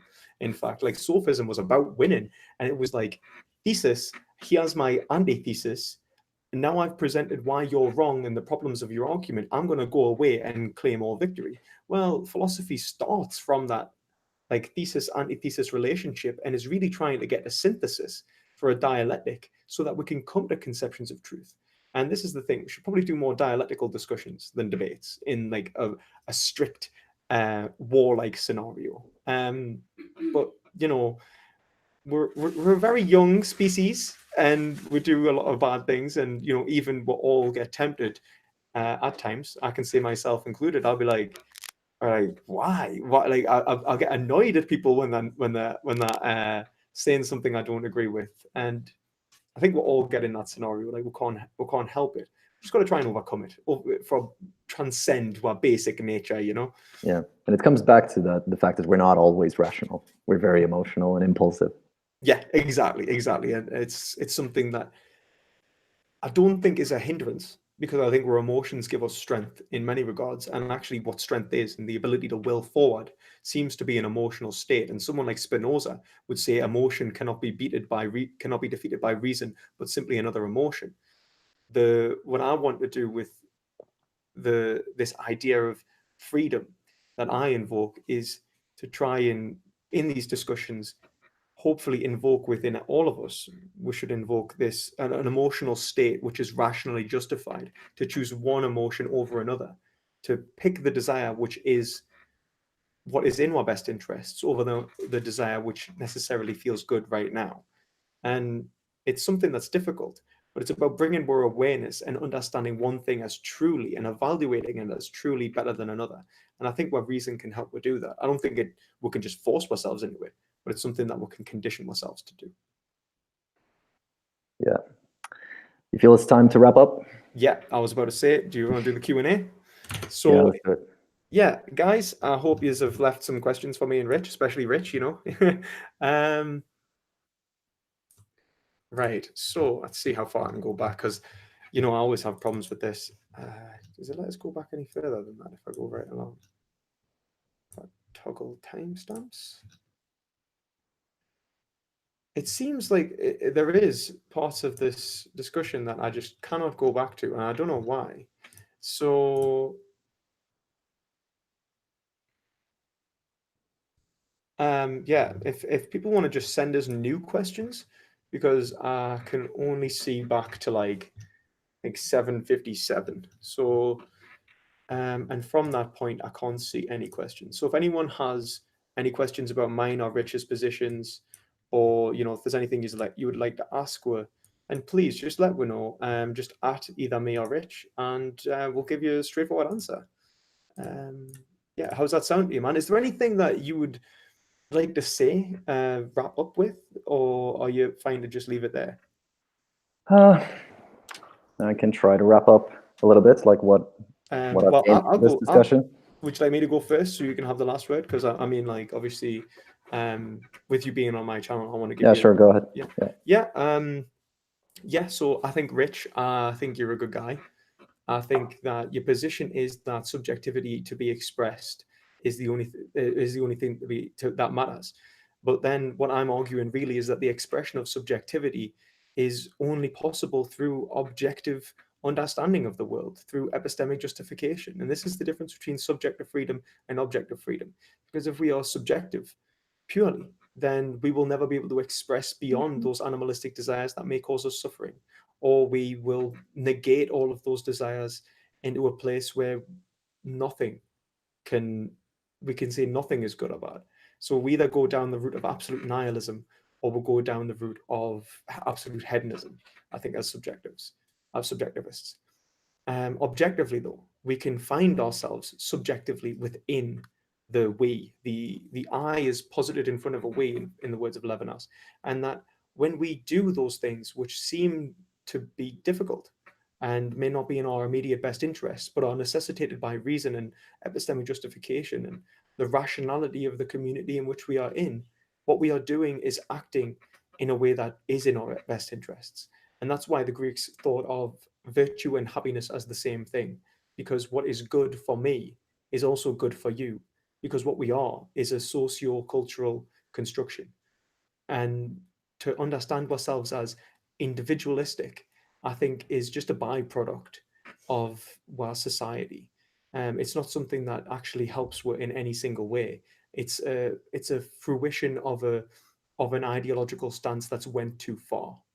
And that's liberal individualism. So I hope that explains to you why I would say that you should do something good or bad, like why you should be vegan, in fact, because you should be vegan because it's in your best interests, as just as much as it is in the animal's best interest. Right. Yeah, it's cool. I came into this discussion saying and thinking that I'm a subjectivist, and I usually argue in defense for, well, both for and against veganism from the point of view of the individual, based on my personal experience of the world. Now I realize that when we're using these terms, you may have a different definitions of the words that we're using. And based on your philosophical background, I take it very seriously, because it sounds like you have a pretty good foundation, like your language is fairly well developed. I'd like to think that mine is too, but I'm also open to examining your language more closely and maybe changing my position. Maybe I'm not a subjectivist ultimately. Maybe I am actually more of an objectivist. So in that sense, I think these discussions humble me in a little bit, and that's not, it's very good. But ultimately, I had, and I think I still have, a little bit of a problem swallowing the idea that there is such a thing as a moral obligation, that you can hold everyone accountable, or that you can maintain in every situation for everyone. And I think that, yeah, that is why I'm not super convinced that veganism is a moral obligation, because I can imagine a scenario where you justify non-veganism, and now when I use the word justify, it may not be the correct usage of the word. And I'm open to investigate this. I'm open to it. Yeah, I think that's about it. Yeah, haven't slept for 3 days, so I'm quite exhausted. Oh, really? Oh, Jesus! I've only just caught up on sleep myself. I mean, but I had a solid like 9 hours last night, and I had only had 4 hours the other night, and that was killing me. So I don't know how you haven't slept for 3 days. That's I mean, I've slept, but not but to be fair, mate, you've done a good job. Like, it's not like you've done a bad job in the debate. I think you've got some really strong points. I mean, you basically brought up Nietzsche by accident, so I don't think you're doing bad. I mean, there's people who consider Nietzsche to have absolutely obliterated morality. So, it's not like you're doing anything wrong. It's just like, obviously, I do my best as well to try and argue these situations, and I think you've done a good job, man. I think you've done a good job. I will say this just to clarify. I don't think you need to be vegan in, like, when you say vegan in absolutely every situation, it wouldn't be unjustified. Like the whole desert island thing where you eat a pig to save yourself, moral obligations in that situation, you would still be vegan. So I hope that understands, like, if practicable, possible and practicable come into consideration. So if you can do it, Yeah, so we want to minimize the unnecessary suffering of the animals. Yeah, exactly. And there are situations where it's necessary. So yeah, I just want to make sure that, like, obviously, because I don't want you to think that I'm like, oh well, actually, if you've done something in one situation, that it applies to every situation. Because I don't. No, I think more in this Nietzschean sense, maybe that you can conceptualize a moral framework that actually allows for killing animals. I think that makes sense to say that. Maybe I'm wrong based on your language, but I think it makes sense to say that we can construct moral frameworks in which killing and torturing animals is not morally reprehensible, and where it is not considered a moral obligation to be vegan. I agree that it could happen, like, socioculturally, and the idea that rationality mightn't have actually been instigated in a different way, like as great other conceptualization occurred, just as we would say that people who believed in Newtonian physics were justified in believing in Newtonian physics because the evidence that they had at the time led them to believe in Newtonian physics. But now we're no different and we're no better. And just as we will know better in the future, and hopefully our morals will progress again. But like, obviously, let's not continue the debate because we tried. I didn't want to try and add on to what you just said. I was just trying to say, like, I don't mean everything. I'm not trying to, like, pigeonhole. But let's just get into the questions if you game. But I hope you've had a nice time as well, mate, because I enjoy having you on the show. No, it's been great. It's really entertaining. It's interesting and enlightening. I'm glad you think so, man. So tomato, tomato. Are the Toon gonna finish top 10 and keep Rafa? Man, you're asking me about football. You know more about football than me. Like, I know I'm a Geordie, right? And I'm supposed to like football, and it's a disgrace that I don't. And my family are probably ashamed of me at this moment. But nah, I can't get away with it. Like, it just doesn't do it for us. Ethy says, are you anti-adopting pets? That's a good question. It depends on the pet, actually. I would be anti-adopting cats because I would say that it would do more suffering than good. But if you can help animals and reduce suffering by adopting them, for example, dogs, pigs, animals that can eat vegan and not cause the suffering and death of other animals, I think you should adopt them. I don't think you should ever be able to buy them, though. I think buying pets is a problem, and it's causing an issue in relation to not only environment, but in how many animals are being put down every year, and that we're having a lot of animals that are being unnecessarily killed and enclosed because people want designer dogs and designer cats, and if that's causing an issue. So I hope that answers the question. What do you think, actually, Rich? What do you think about adopting animals? No, I think it makes sense. I mean, if we can have animals in a sustainable way, and their lives, if it makes sense to us, it seems to be the case that they're actually enjoying their lives. They're not tortured 24/7. Then I don't see any problem with having animals at all. And this actually brings up another interesting issue of farming. I do think there is some kind of compromise in the meat industry that I would probably try to get, where we make sure that the animals do not suffer. Because to me, the problem about the meat industry is not so much about the killing of animals, but more so about the suffering. It is the suffering that is the main problem in the meat industry. I can't help but argue that then the most vital interest of an animal is their life, and that is the basis of all the other interests in general. And that the judgment of living, an animal would always choose to live than not to live. It can't help but to do that, I would argue. Yeah, I don't think life has intrinsic value in that sense. No, it has value based upon their other values, and they have those values. So that's what I would argue anyway. But like, I do think there can be instances perhaps of symbiotic farming, maybe with bees. I haven't really looked into it very much with beekeeping and how that would work, but based upon me understanding of bees, I think you could essentially help bees more than anything, and that would help you.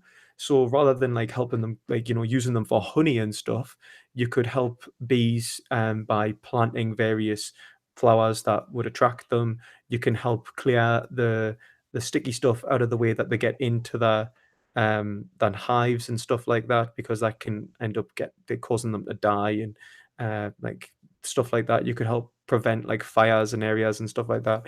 And by doing that, they would end up pollinating your crops, and that's like a symbiotic relationship I think we could have with animals. And I would like humans to go down that route, if anything. I think that would be really beneficial to both species. Right. Okay, so now, just because we brought it up, killing animals, does it matter at what point you do it? Let's say you have a cow. I don't know the lifespan of a cow, but hypothetically, pretend that the lifespan of a cow is 10 years. Yeah. If you kill it after 9 years. Yeah, I would say there's 25. It's 25 years for the lifespan of a cow. But yeah, that's if you kill it after 90% of its life. Well, yeah, I think it matters. I think you've caused more suffering if you kill it sooner than if you've killed it later. But the value that they would enjoy from that last 10%, can we not think of a scenario in which that value is compensated for through the consumption of its flesh? Well, I can't think of a scenario in which we would not be able to compensate that value and not kill it at the same time. No, we would have to kill it. We would have to kill it, and that would be bad. That would be my question. Like, what scenario? Like, I mean, if you're talking about euthanasia, like, okay, it would suffer more if we let it live, then fair enough. And then if you want to eat a euthanized cow, then that is your decision. No, it would live a life. It would live 10%. It would live those last percentage points of its life. And we could quantify the value of that life. Now, do you not think that we could also quantify the value of the flesh in use for people, say? And maybe there's a scenario in which that value actually exceeds the value of the cow's life, or at least what's left of it. I think we could do the exact same thing for organ harvesting in humans. I could say that, okay, well, someone's actually contracted, well, not say contracted, let's say someone may be going into heart failure. Now, we may be in the situation where we can just claim their organs, kill them, claim their organs, and benefit 5 people. We might actually end up doing more good than harm in the overall conception of well-being. Is that justified? I would say no, it's not justified. It might seem strange, but I would say deontologically that this will end up creating a institutional environment which will cause more negatives in the first place, where I'm scared to go to hospital and the institution that it's based upon will actually murder me. So there are things to consider beyond just the overall production of moral value in one instance. It's about the totality of it. Can I think of an environment in which the consumption of animal products as a whole will do more good than bad, no, I can't. Especially not when you consider that not only is it totally unnecessary and we can just consume plant products, but it would necessitate things like factory farming. It would necessitate farming as a whole, the slaughter of animals. It would necessitate environmental negatives, which can be avoided. I can't think of an overall, if I'm honest, positive negative relationship that would justify this, other than euthanizing the animal and then consuming it if you very much wanted to. Because remember, for me, it's not the actual consumption of the animal product; it's the act of killing it itself. And I would also say that there are vital interests of individuals and there are non-vital ones. So the actual act of eating meat is a very trivial interest in human beings, while the act of living is a very vital interest of an animal. And if we were to honestly quantify that, then I would say that a vital interest would have to that animal infinite weight, and to a human of trivial interest would be very low. And to equate them would almost, I would say, in almost every situation, you'll find that an animal's life has nearly infinite weight when compared to that, just as a human's life would have infinite weight when Yeah. compared to that. And this is probably where we disagree and where I have another problem, and that is this weighting aspect. Because I think it is up to us to weight and to determine how much value we put in certain things. How much is the life of an animal worth? How much are our taste buds worth? And Well, yeah. this is, I think, something that we decide, that we determine for ourselves. It is not objective. We don't get the. Well, we've been on you agreed that it's epistemically objective when it comes to happiness, and that's what evaluation is. But then you always end up going back to it being subjective again. Oh yeah, yeah. I don't know. I got some sleep to catch up on. I know, So but actually, it's been great. It's not, but to be fair, like I think you've done a great job, and I understand why you're going down this route because you're not doing anything necessarily. I think that's beyond what loads of people do. I think it's very common, and not only that, I think obviously I've said you're backed by some very hefty names in philosophy. Um, I just no, I think the problem is that I think that you yourself seem to agree that it's objective at some points, and then you disagree with yourself later on.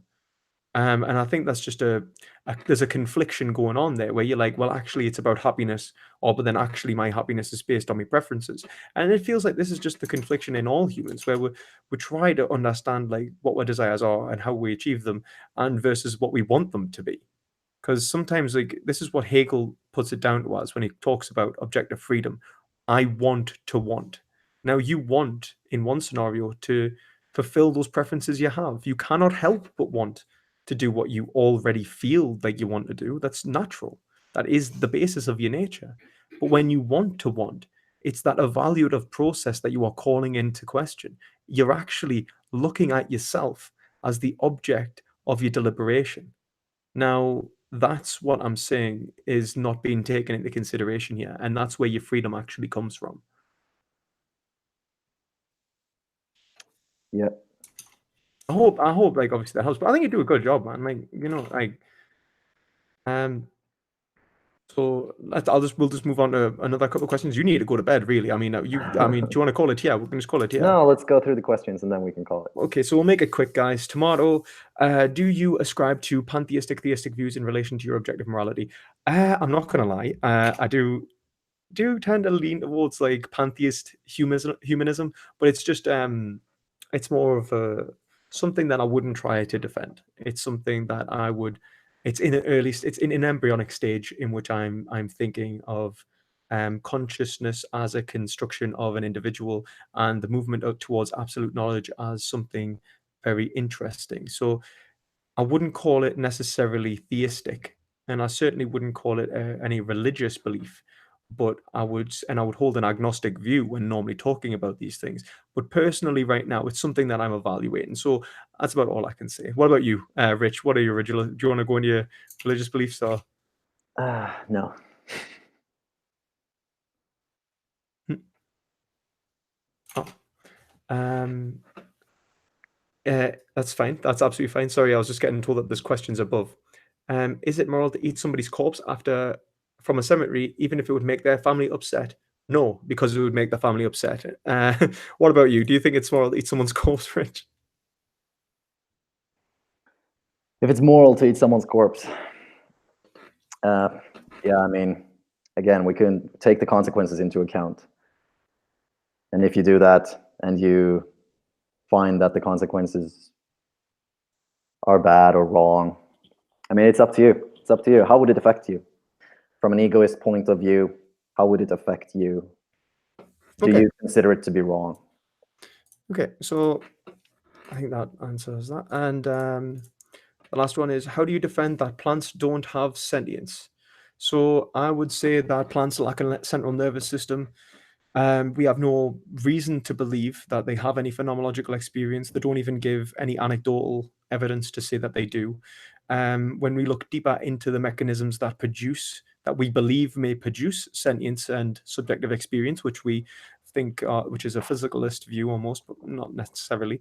But we'll say that we have rational justifications to believe in science and neuroscience leading to phenomenological experience, then we would say that no, we can't say that plants have any capacity for this based upon the limits of our knowledge at this point. But even if they did, veganism is still better because we have to feed animals plants. We end up feeding more plants to animals and therefore causing greater suffering. Like it's just the energy chain. So, what about Rich? Do you think plants are sentient? No, it does not make sense to me to say that animals have sentience, and that is because they're very unlike myself. All the life forms that I perceive to have sentience, they are very different from plants, but I cannot objectively verify that they don't have sentience. Well, that's fair enough. And somebody says, are zoos ethical? Well, no, I would say not. They're typically animal prisons. The way that they treat animals is usually awful. They don't take the animals into consideration.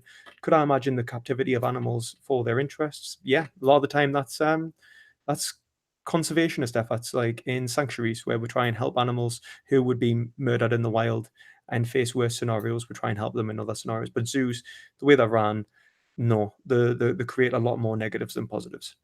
What about you, Rich? Do you think zoos are okay? I mean, zoos? Yeah. I don't even know. Don't even know. That's fair enough, man. Well, we can call it there anyway. Like that's the Q&A session done. You've spent a long time doing it, and obviously I had to delay it again, like to actually get onto this. So I really appreciate you being very understanding and coming on, regardless. You've done a great job, and I'm happy to have you on as always. You've been polite, you've been considerate, and a worthy debate adversary. So thank you for coming on. Yeah, thanks a lot for having me on. Well, I hope everyone's had a nice time. I hope you know that I'm doing these vegan debates. So if you want to call me out, please do. I'm happy to debate most people. Obviously, after a short conversation where we say, like, obviously, you're actually not just a troll. Other than that, I've also just uploaded a video on Name the Trait. And as a final thing, I would like to say thank you to Rich. Please go and subscribe to his channel. He's a good guy. He clearly knows what he's talking about, and he deserves to be looked at because clearly he's going to be talking about a lot of different things that are going to be interesting to a lot of us in the philosophical community. So, thank you again, Rich. Thank you, everyone, for watching. And as always, try to gain some perspective.